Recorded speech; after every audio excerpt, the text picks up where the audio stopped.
Hello दोस्तों, आपकी Splendor bike में टाइमिंग चेन की बार बार आवाज़ आती है। आपने टाइमिंग चेन डलवा दी, फिर भी 10-15 दिन बाद आवाज़ करने लगती है। ये देखिए, एक छोटे रूलर में पत्ती होती है भाई, इसमें क्या है, ये पत्ती कट जाती है।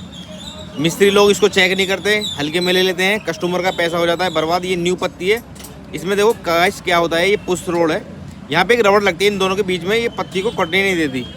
इसमें क्या होता है, रबड़ लगानी बहुत ज़रूरी होती है। ये देखने में तो बहुत छोटी है, लेकिन ये काम पूरा करती है। इसके बिना इंजन में आवाज़ आती